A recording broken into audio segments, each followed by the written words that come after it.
heaven? No. It's Iowa.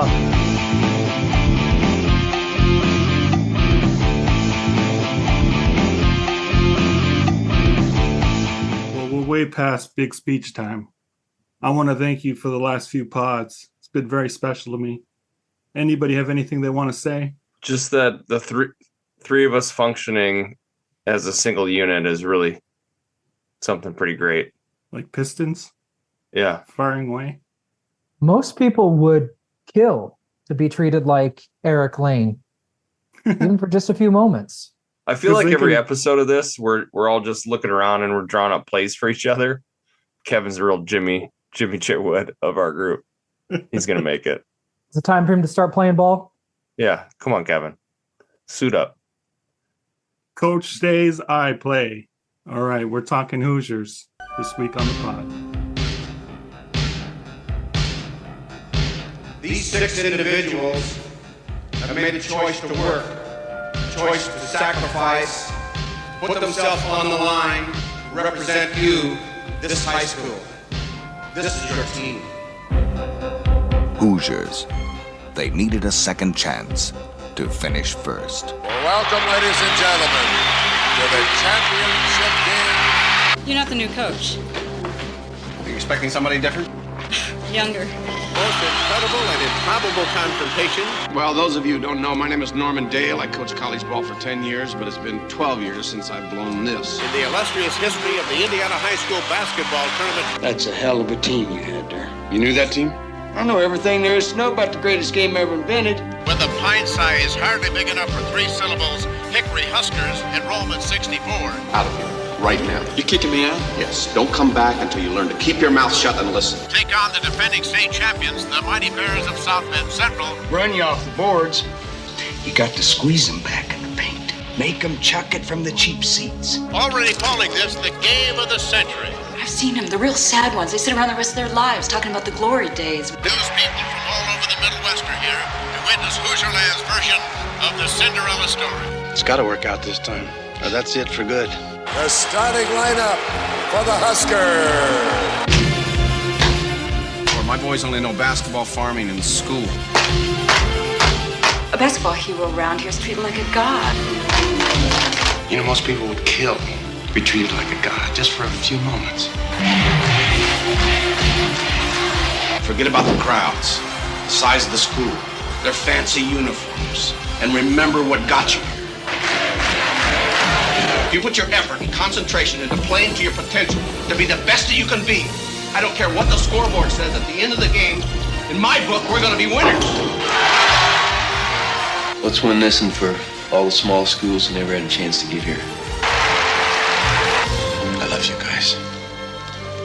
Team!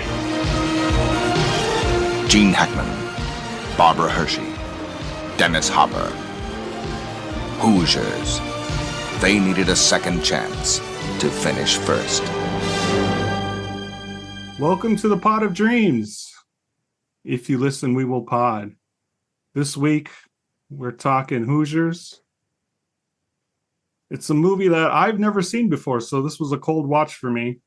And I got some things to say about it. You want to move to Indiana now? Yeah.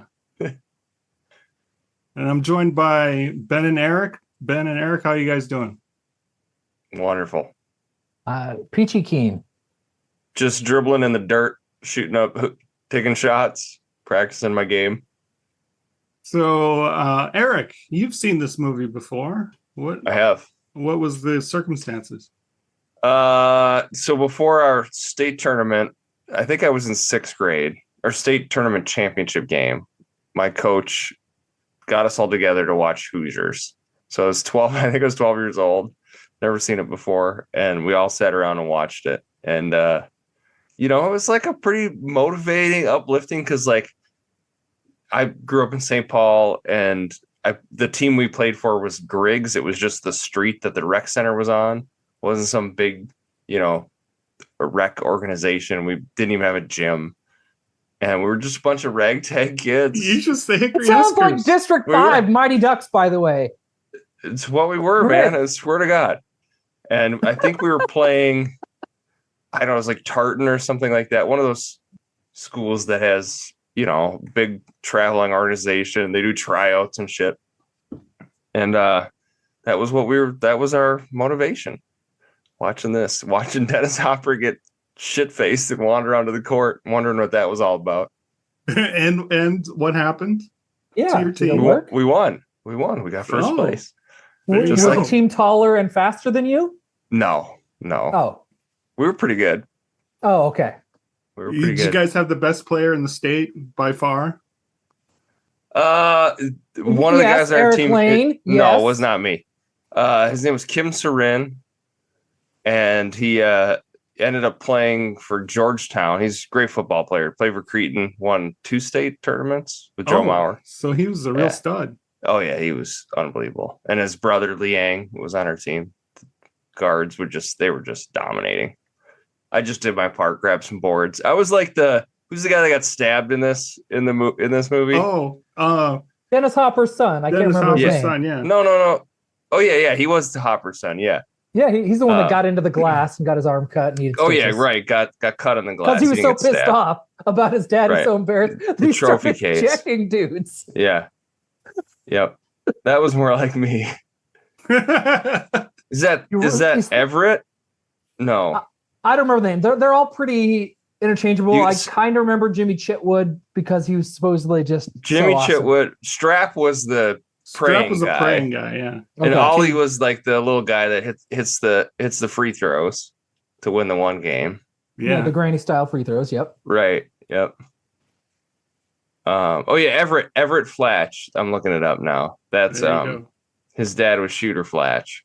Hopper, so you were checking dudes, grabbing boards, and dishing it to the skilled offensive players. Yeah, that was your job. Kind of it. A little offensive rebounding, full post defense. Yeah.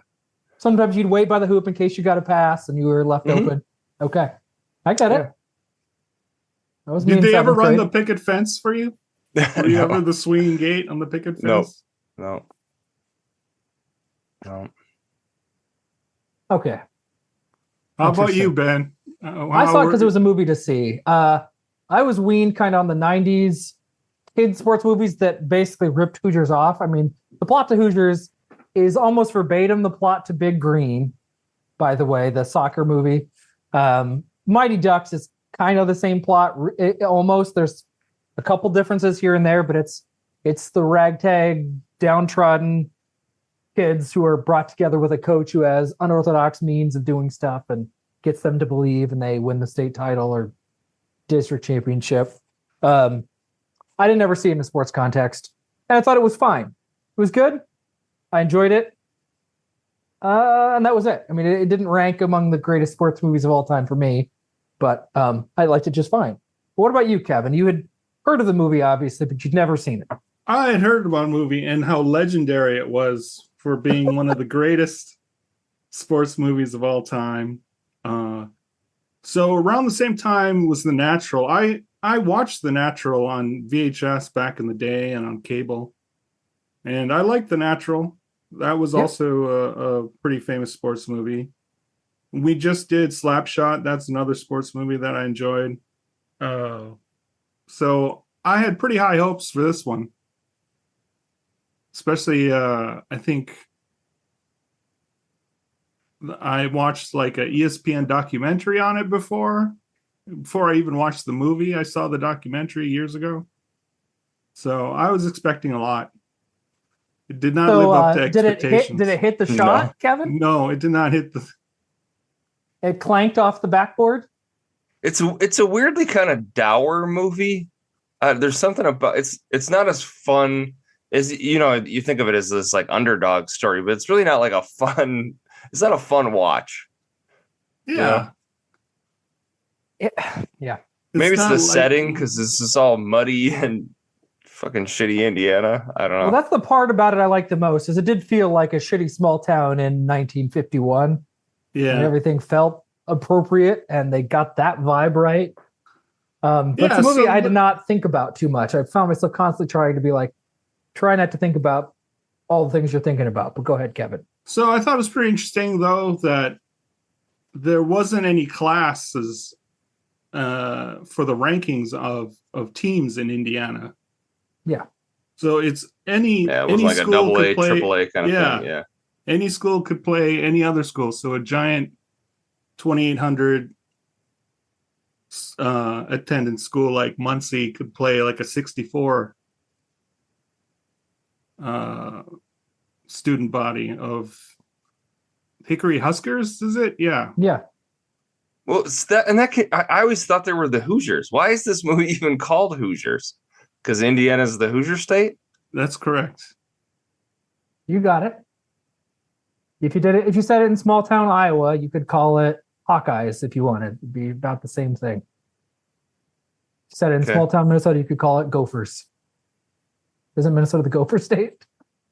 But isn't like the University of Indiana they're the Hoosiers? Yeah. Yep. But Right. anyone from Indiana is a Hoosier. That's their nickname. And is a Hoosier a basketball player? A lot of Hoosiers are basketball players. What is a Hoosier? A person from Indiana. You're a Hoosier if you were born and raised in Indiana, Eric, you would have been a Hoosier. You're not an Indianan? You're a Hoosier, huh? That's correct. Correct. It has no other meaning than that. Just a person from Indiana. Okay. Got it. So the backstory of why it's called Hoosiers is because they needed funding for the movie, and they felt like if they called it something related to Indiana where they're filming it, that they can get more funding from the locals. Okay, that checks out. I just didn't know why they weren't the I don't know, Muncie or wherever. What town are they from? Hickory Hoosiers. Hickory Hoosiers would make sense. Yeah. And they made it up to high school. They could have made it the Hoosiers. I don't know why they didn't do the Hickory Hoosiers. Yeah. But I did some research, and this was based on a true story. The 1954 Milan team was a small school that beat a big Muncie team for the state championship. So there is some fact to this. A little bit, mostly different though. The small school was really good. They went to the semifinals the year before, so they were favorites. They were like 19-2 the year before they had Jimmy won. Chitwood on it. He was playing so that year. There wasn't all this drama. They weren't like a random team that just became really good out of nowhere. But on that front, there's so much about the tactics and the coaching of this in this movie that I don't get. What is Gene Hackman doing that other coaches aren't? What makes him a good coach? Conditioning makes him run. Just makes him He's run. the only constantly. coach ever that's thought to make his players run and makes be them in run good harder. condition. Yeah. He's the only one that does the military side coaching. His secret was having the best player in the state. That was his secret. Even that guy, I didn't even see what made him so great. He didn't seem that dominant. Every game, Hickory didn't seem to come down to like the final shot. They didn't seem to dominate anybody. Is he supposed to be like Larry Bird, basically? Sure. Something like that. Sure, yeah. If you want. I kept losing the thread. Like, what are they just really great defensively? They don't. It's hard. They don't do it's fast hard, breaks. Ben. Maybe you don't know about heart and momentum. So the team that wins, Your two Jim favorite just has the concepts. most heart. It's not about speed and athleticism. It's not about advanced stats and analytics. It's about heart and momentum. So if we all have enough heart, we could go win an NBA And hustle. championship. Yes, you If we had can. enough momentum. Did you not learn anything from this movie? Apparently not. I'm saying like they seem to just go on this like hot streak where they win all these close games, and there's a lot of shoving and punching. It's very ridiculous. Well, I want to go to the last. If you're going to talk strategy, I want to go to the last game. Sure. The championship game. The Muncie team is up by 4 points with a minute left, and there's no shot clock. But they, for some reason, decide to run a play. What were they thinking? What? Yeah, I remember thinking that was pretty stupid. Yeah. Yeah. Because they didn't foul right away, right? And I'm like, why wouldn't you foul immediately? Because they would run a play and turn it over, apparently. Yeah. That was wild. That was I thought that was unbelievable, but apparently that's how the Milan team won back in '54. Maybe it's just not sporting. Yeah, I don't know if Hackman was an X's and O's kind of coach. I think it was all just A Thibodeau style? motivation. Yeah, yelling, hitting his players. Apparently, didn't we learn that there was that's some why accusation he wasn't allowed to coach at college anymore. Yeah. Real hero of a guy. Hit his players and yelled at him. Real Bob Knight kind of coach. Yeah. Bob Knight won some national championships. Sure did in Indiana. That's how you win, Ben. You didn't know that? It's not X's and O's. It's not analytics. It's not about athleticism, but the whole thing is. But Shooter, he knew the X's and O's. But he was just too much of a raging alcoholic, though. Still thinking about that shot he missed in 33. So that was the question. The lingering question I had is like, okay, so this is supposed to be in the 50s. Wasn't basketball invented in like the 1900s, like early 1900s, right? Yeah. Naismith. So it blossomed that huge as a sport that, like, within 30, 40, 50 years, it's like people are just obsessed with it. It kind of blew my mind a little bit to think of it that way. Because like basketball in a small town here, it's not like that. In Minnesota, it's not. I don't know about in Iowa, but no. But I guess the implication is that if you're a small town, it's easier to have a gym and play basketball than like football. And I don't know how big football was, right? But it doesn't take as many resources to do basketball as football or baseball even. Just need a hoop. Like, is it like that now in small town Indiana? Is they still obsessed with basketball? It's everything. Yes. The whole town gathers and they vote on who should be the head coach and all that. That is correct. Really? Actually, I think that's kind of cool. I thought that was my takeaway. It's just like Friday Night Lights. It's just like football in Texas. Yeah. Well, about that, right? So, do we like this town? The town isn't ever painted in a particularly good light. They're obnoxious from the get-go. I mean, I don't know. You root for the kids. You do. Kids seem all right. Like seeing the townspeople be like, "Oh, you guys are kind of obnoxious." Well, that's all they have is this ball game, is basketball. I guess.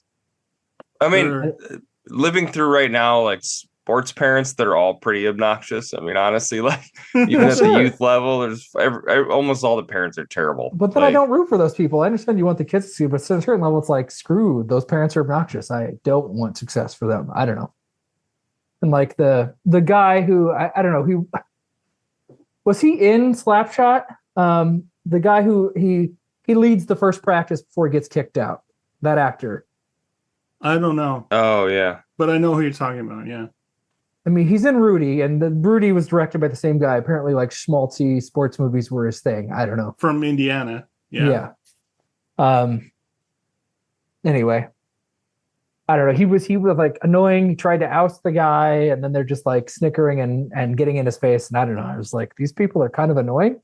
But they were won over by winning. Winning cures all. Well, that's true. That's kind of, I guess, depressing. And they win because the best player decided to play. I don't know. Do we know what sold Jimmy on playing for Gene Hackman? His heart. I think it was probably playing with four guys. I think that was it. Because wasn't Jimmy in the stands? Wasn't he watching that game? And that he had the balls to say, like, you didn't do what I said, you're not playing. Like, team's on the court. Yeah. He's like, that's a strong leader I can get behind. Yeah. Okay. Even though it's a psychotic move and like absolutely should get him fired for telling a guy to not shoot and then benching him and only playing with four players. Like insane in a high school game. You're siding with the townsfolk on this one. He should have been fired immediately. Yes. Dude's out there just raining threes or twos, I guess, because they didn't have 3 pointers. Yeah, no 3-point line yet. Yeah. Hitting every shot, and the dude takes him out and benches him for shooting. Well, insane. He was supposed to pass 4 times and then shoot. Oh, that alone. Okay, that alone drove me fucking batty. You're gonna play a high school game and you're gonna make the fucking guys pass 4 times before they shoot. Insane. At the youth level, like my daughter's team, they do that when they're up by 20 to like not blow out a team more. They do. Okay, now you got to do 4 or 5 passes. Like you don't do that to start a fucking high school game. Insane. Should be fired immediately. He should have been escorted off. I wanted him to take it further. I wanted the guy to have like a wide open layup, and he's only got like his one pass. He like gets a pick and roll or something, and like he gets in trouble for making a wide open layup. I wanted him to be more extreme with how psychotic he is. Yeah, it's bizarre, but he starts to say, "Hey, they're starting to get it. It's really fun." I didn't really ever get the sense that they were getting it. Are they better at passing? Are they better at defense? What are they getting better at? I never had any meaningful sense of progression of what skills they got better at. Generating more turnovers, rebound. It drove me nuts. What are they getting better at? Yeah, it wasn't like he was like defense. Defense is the most important thing. He didn't hammer that home or ball movement. You got to pass the ball. Like that wasn't even part of it. It was just, nobody shoot until we pass it 4 times, which is like, again, something you do at like 5th grade. What end? Yeah, I mean, right. It was bizarre. I would have liked it better if he's like, we're smaller, we're not as much depth, we're going to play the toughest defense in the state. We're going to be the best defensive team. They're like, okay, that's what they're doing. That's their identity. Is they're going to play tough defense and win low scoring, scrappy games. I'm like, okay, I get what he's trying to do, but I didn't get any sense of that. It's like, they just start winning these close games. You don't get a sense of his coaching philosophy. Right. It drove me nuts.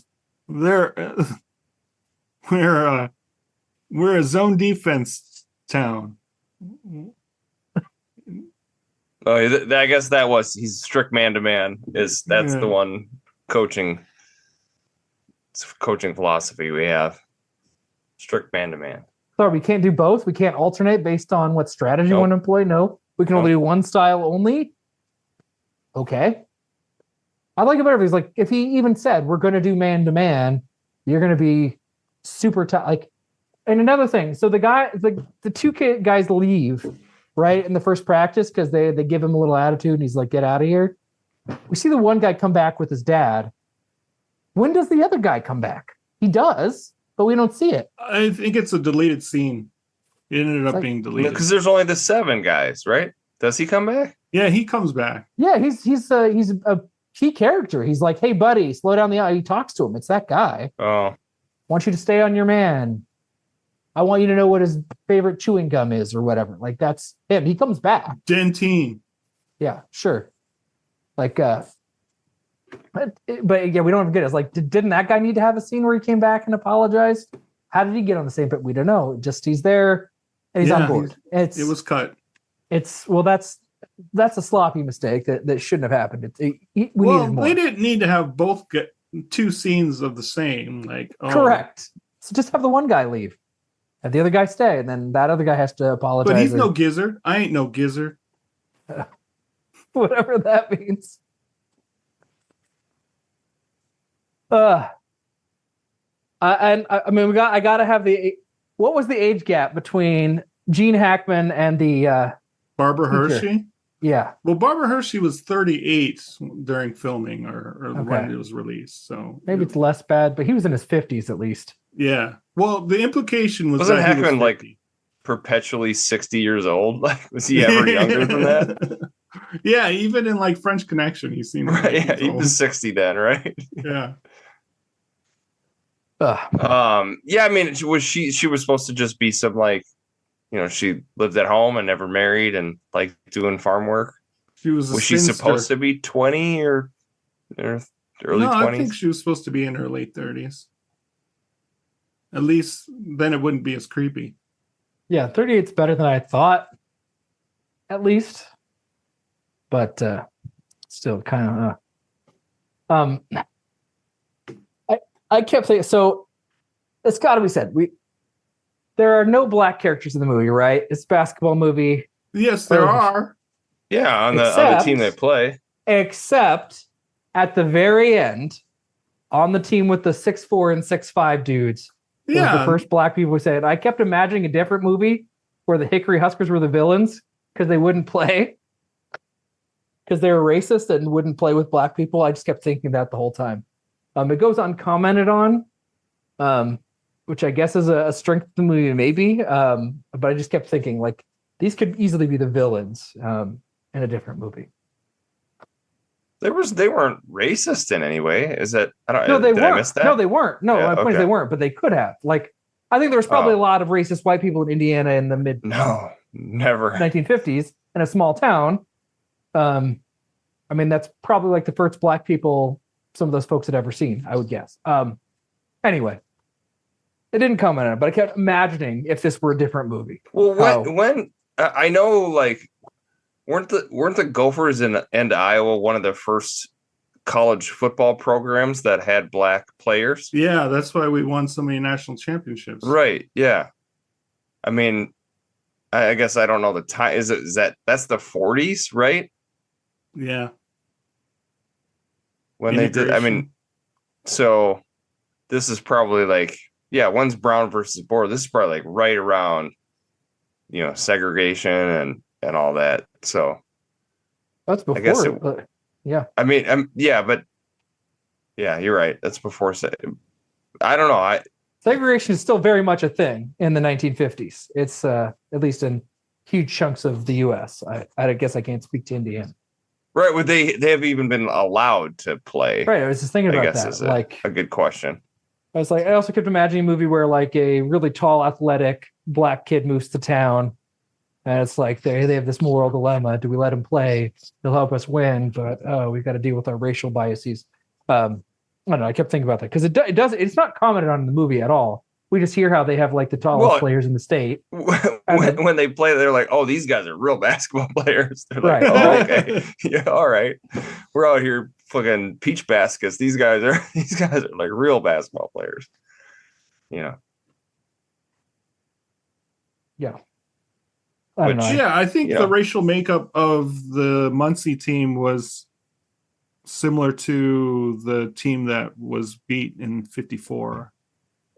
Yeah, would you think there would be a lot of non-white people in that little town in Indiana? Probably not. No, there wouldn't. Right. I'm sure it was very white in 1951. Probably how it still is. Sure.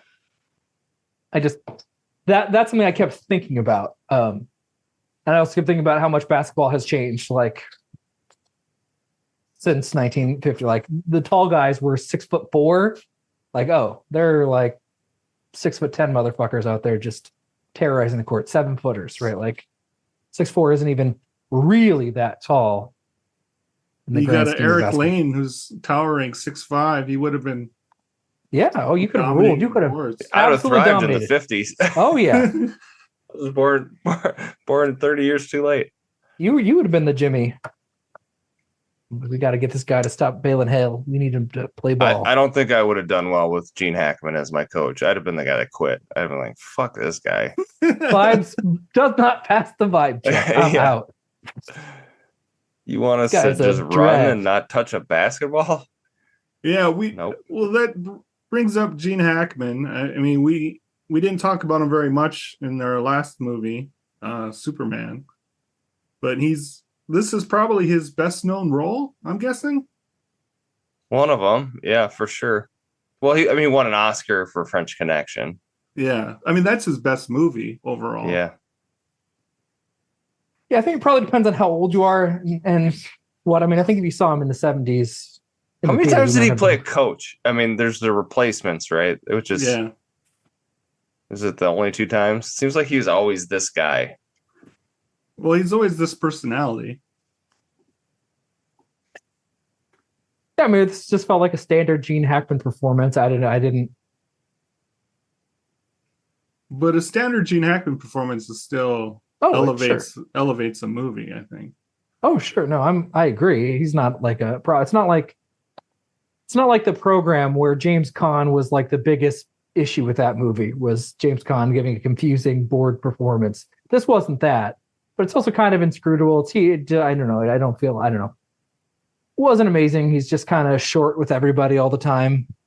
But yeah, no, it's still, I mean, a mid-level Hackman is still a very high-level performance overall. I agree. but I also don't know if But I would like rank this the as my way he favorite. was in the conversation versus the way he is. I mean, he's doing some acting, right? In the conversation. Yes, that's what I mean. Like if you compare Conversation is a billion times the way better his performance. character in that movie versus Coach in this movie. That and French Connection, another one where I think it's just a lot more interesting performance. It's kind of on par with Lex Luthor to me. I mean, he's doing Lex Luthor as this smug guy, but I don't know that I put Lex Luthor as my favorite Hackman performances. But it's fine. I mean, he's at the center. I think as Lex Luthor, he was just having fun. This didn't seem like a ton of fun. No, he hit the beats. We got through the movie. He thought this was going to be a career killer, apparently, because it was relatively small budget and it was not a big Hollywood working production on this movie. Really? He has an interesting home life, right? I saw some interview that was popping around online that was like dad ran away when he was young. It sounds like he had kind of wasn't he in the military too? Yeah. Yeah, I think he was going through a divorce when they were making this movie.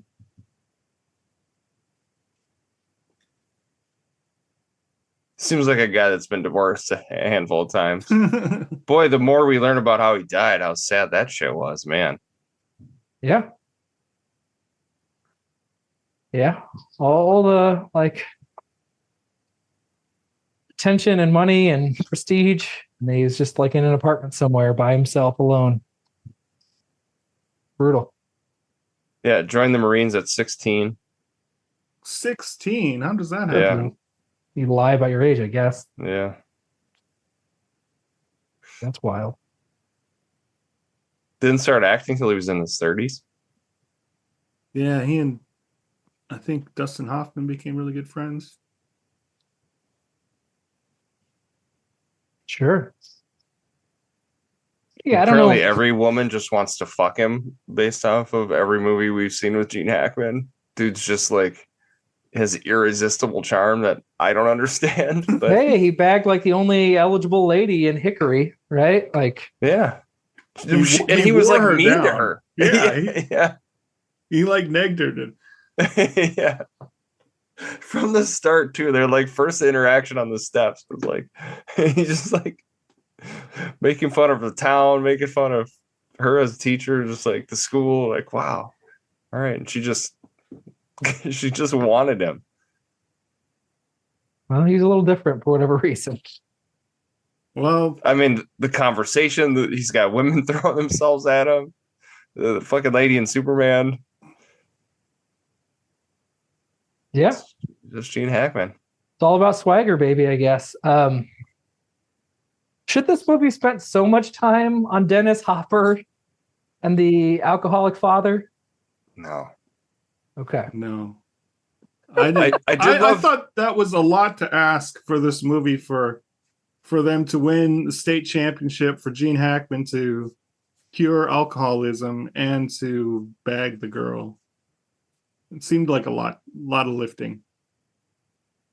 Yeah, it spends a lot of time with Dennis Hopper. I guess I like that it didn't ultimately cure his alcoholism. Maybe it made it worse because he couldn't handle the pressure. So he just passed out while in the middle of the woods, shit-faced, I guess. But yeah, I learned it's like, so if people don't drink, they like freak out. Like I learned that concept from this movie. Is like the withdrawals. He's talking about green monkeys or something. Yeah. Yeah, hallucinating. Yeah, he's got the down tremors really bad. Oh, it's a full-on crazy detox if you just go cold turkey like that. I didn't know that was a thing. Like I learned that from this movie. Well, there it goes. It made it a really central thing. And he says early on to Dennis Hopper, like, if you have even if I spill a whiff of alcohol on your breath, you're done. But he gives it multiple chances, right? I stuck my neck out for you, and he's just trying to smash his face into the water. And didn't you say he was done? Trying to dry him out. Right. Well, maybe during the games he came sober, but then in between games he was just shit-faced. Yeah, would be. I love the scenes at his house. It looks so disgusting. It's like some rickety shack out in the woods with fire burning. That's exactly what it was. I know. Yeah, that made perfect sense. Like, yeah, more than anything, the he's movie just out there just swigging on a bottle of Jack Daniels out in the woods. By himself with just a fire going, nothing else. No electricity, gas, probably. Yeah. Probably no plumbing. We're gonna buy a house, Dad. You and me. Well, I assumed the mom and son lived somewhere else. That was my takeaway. They're like, we're done with you, and he just found this some shitty place to be alone and drink. Winters get pretty cold, but I manage. Oh God. Okay. Yeah, it was a really, I would have liked much less of that storyline and more of almost anything. Really, like, we didn't get enough Jimmy Chitwood. We didn't get enough of his story. Sure. Show me more about him being a dominant player.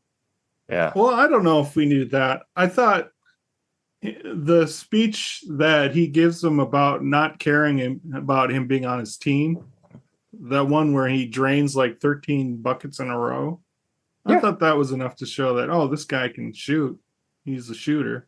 He's a Steph on Curry. The little dirt patch. Yeah. Steph Curry.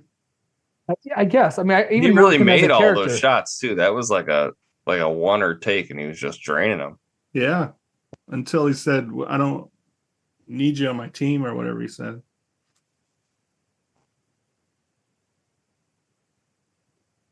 Yeah, I don't know. Movie it's a weird one. I don't know. It really, like, it just doesn't. I have to not think about the movie at all for it to kind of work. Well, why do you think it resonates so much with people? It's just the primordial sports movie. It's the quintessential every sports cliche. Yeah, the team that isn't anything special, down on their luck, outsider comes in his very first year, instantly changes the culture and takes them all the way to the promised land. I mean, it is just can't get any more. Just picture. But isn't this the like original version of that? I don't know. I mean, I don't know. I think there were sports movies that did it before, but maybe this was the first one. This is the first one that hit the formula. Like when you think of like a Cinderella team, right? Oh, they're like the Hoosiers, you know? Yeah. Like it's like a phrase. Yeah. I mean, it just resonated in the psyche of pop culture, I guess. I don't know, in a way that just it's tough to articulate why. I don't know. I mean, I was 2 in 1986 or whenever this came out, so I don't know, but it was, a surprise hit. And they made a ton of movies that clearly knocked it off. So I don't know. Did you think the basketball was good? Like no. In the movie. It wasn't bad. Well, because it was supposed to be 50s. Yeah, it's supposed to be the 50s. People had weird jump shots and they weren't dunking, It's not like Will Chamberlain is out there. Yeah, it felt like the 50s, but that's where, I mean, more that I just didn't have a coherent sense of what was going on. It just felt like listless. I just didn't feel like I really understood the strategy of Hickory and what they were trying to do and what the other team was trying to do. And I like nothing about the dynamics, and I don't know, just felt helter-skelter to me. We needed an announcer who was like, sure, down by 2. Bold strategy, Cotton. Yeah. Sure. Or even Gene Hackman like saying, oh, this is what we're going to do. Or like, it got better when Dennis Hopper was there and there was at least a little bit of strategy talk. Like, this player's really good or this player's doing that. Sometimes they said it in a weird slang that I didn't quite understand because they're using early 50s rural Indiana slang. But like, that was where it got a little better. Oh, this guy's been doing this thing all night. Like, none of the other players on the other team had any personality or whatever. They weren't characters. They were basically props, right? We didn't have any dramatic buildup and any strategic buildup. I don't know. It drove me nuts. What's a good basketball movie, in your opinion? Like, is there one? This is for both of you. Well, like I think Blue Chips is a pretty... Hoop Dreams, yeah. Hoop Dreams is probably the best. And Blue Chips are both better movies than this, I think, but they're different. Basketball Diaries. That doesn't have very good basketball in it. Semi-pro is more fun. I don't know if it's better. Yeah, semi-pro is almost exactly like this one. I'm trying to think of what even the other basketball movies are. Space Jam is worse. I like this better than Space Jam. The LeBron one or the? I've not seen the LeBron one. Oh, the but, LeBron one it's is pretty much OG. worse. Oh, okay. Then I will never watch the LeBron one. It sounds like.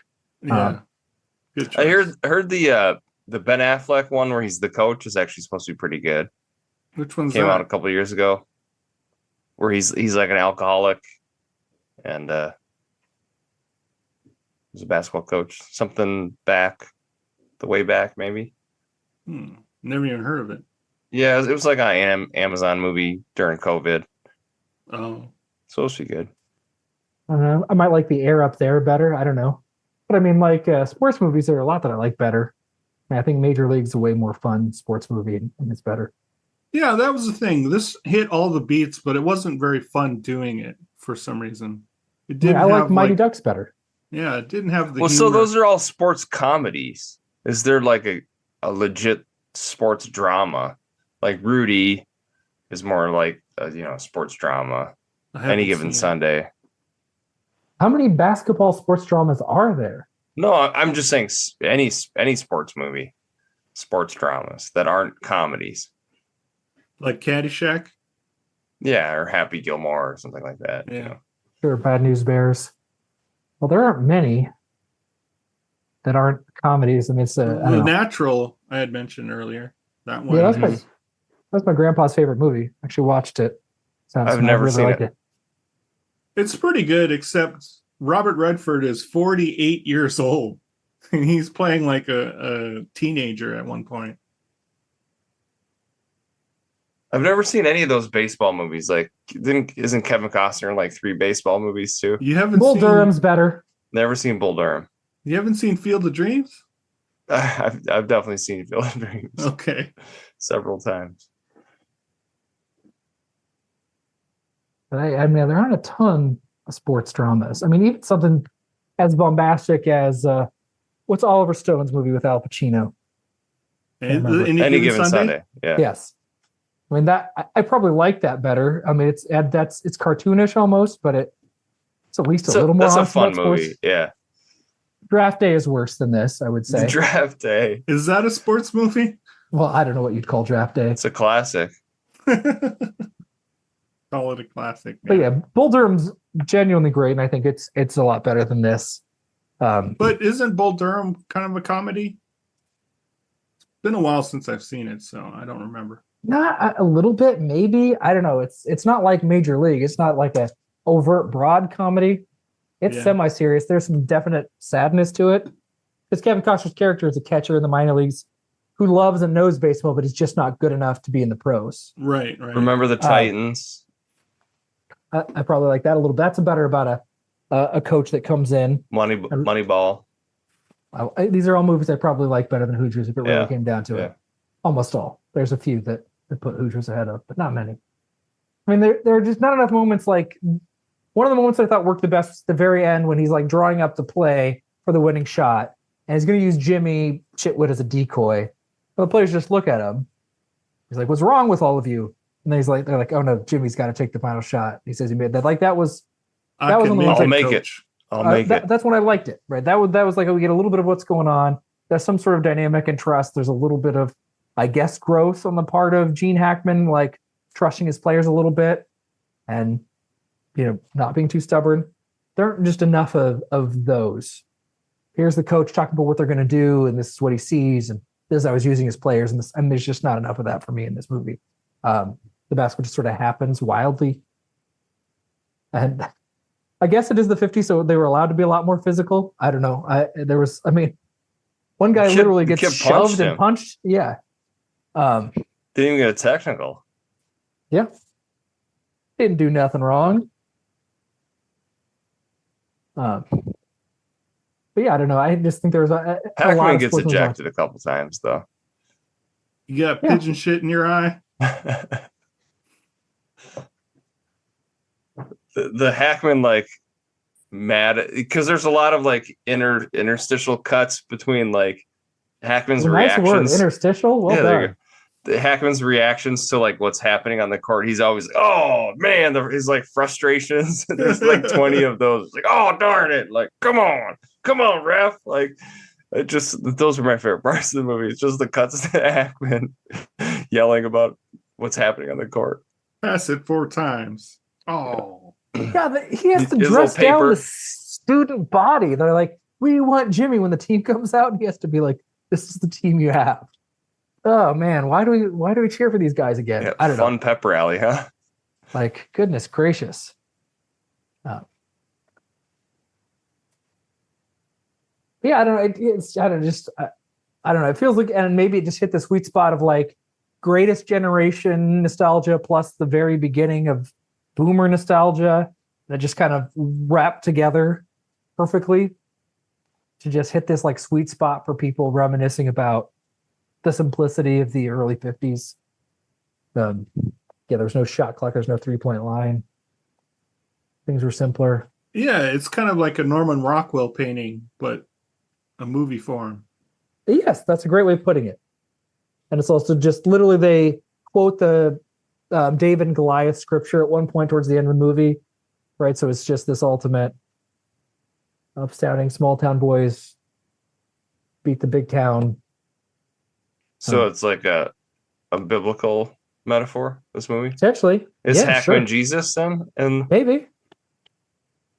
he just came out of nowhere. Yeah. Hey, came out of the water, came back from the water. Yeah. I don't know. I like this movie. You guys are making me like it less. What's up with that? You've had some criticisms yourself. No, like- but I had the feeling, the underdog team beating the better team.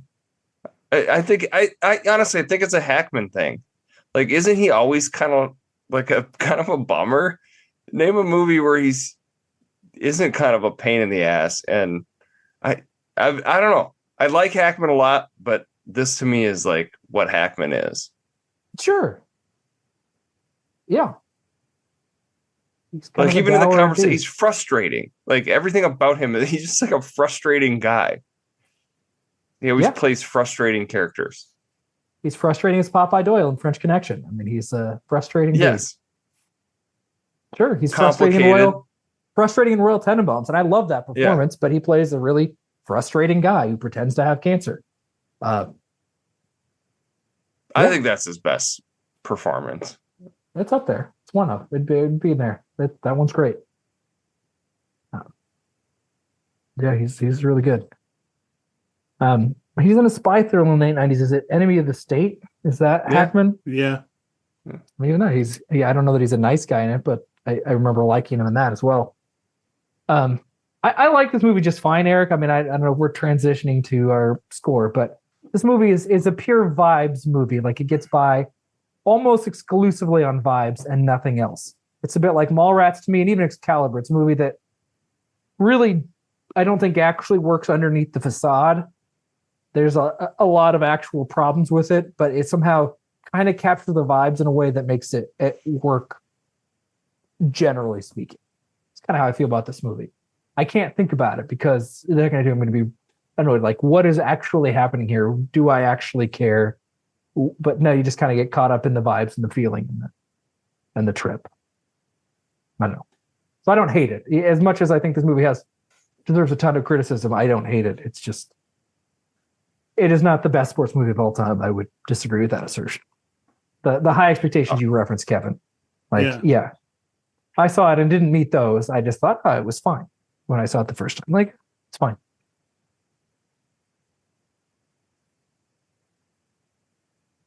So do you want to do your ratings? Sure. Or was more I'm discussion? like no, I don't have much else to say. It's like right in the 2.5, 3 range for me. If I were feeling generous, I'd bump it up to a 3. Feeling less generous, I'd go down to 2.5. Because I think it's really more like a 2.6. I just don't love it. There really isn't any actual meat on the bone. It's like all sauce, no wing, almost. frustrates me really if I actually think about this movie, but I still kind of get caught up in the sweeping score. The Jerry Goldsmith score is a huge part. We didn't talk about that, but that I think helps this movie succeed and hit those beats. Get the charm, and the time and place is pitch perfect. I mean, it does feel exactly like this time and place. So that's kind of where I'm at. I mean, I don't hate it. I think it works, but barely. I'm kind of like where you're at. To me, this, on the surface level, this is a made-for-TV movie style. Yeah. And maybe it's because I've seen every sports movie there is. To finally watch Hoosiers, it kind of disappointed me in that it wasn't anything special. Nothing really stood out to me as something that was special. Having said that, though, I do think the vibes that you were talking about is a real thing to this movie. And the vibes of having Gene Hackman, I think that elevated it for me. It was like a 2.5 made for TV movie, but I'd give it 3.5. I'll be a little more generous. Okay. Yeah, I'm a 3.5. I'm like, what did Hopper say, that basketball is the greatest game ever invented? That's where I'm at. So, because it's a good movie about basketball, I'm gonna give it 3.5. Did you like this better than Air? Air was more fun. I mean, Air a basketball movie? A different, maybe not. Sort of a different genre. That's more like Air is more like BlackBerry, where it's like it's like about an invention. You know, the people that invented something. Sure, it's Or basketball adjacent. It's ultimately a movie about worshiping Michael Jordan, but yeah, no, it's fine. It popped over my head just now. Yeah, I mean, I think you guys like it a little more, but I mean, I found myself rooting and cheering and like, okay, I'm still there, even though this movie doesn't. I don't think it actually passes scrutiny, really. Like, I'm still getting swept up in the moment. I'm still getting excited to watch them win the big game. It's like a breezy movie too, right? Isn't it pretty short? Hour 45, I think. Yeah, hour 54 is what it says. Yeah, they had to cut it down to fit 2 hours. It feels breezy. I don't know. I liked it. I liked rewatching it. You know, it's March Madness time. Got me in the mood. Sure, some b-ball. It's fine. I mean, you know what you're getting. Nobody's going to be surprised with it. When it starts, you're like along for the ride, and it works. All right, so on to next week. We'll start with the year of our Lord, 1975. That was the year I was born, sir. Great year. I'll go ahead and do the director. I don't know. This may be too much information too quickly. It just depends. The director is Arthur Penn. If that doesn't help, Arthur Penn is the man who directed Bonnie and Clyde in 1967 with like Warren Beatty and Faye Dunaway. That's the director of the movie. I don't know. It is on Roger Ebert's great movies list. That's another little clue. One of Roger Ebert's great movies. That might help narrow it down for Kevin, maybe.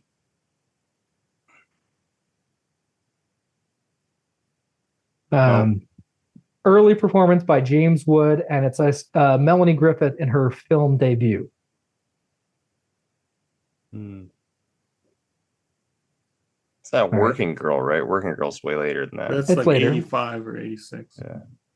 Yeah. No,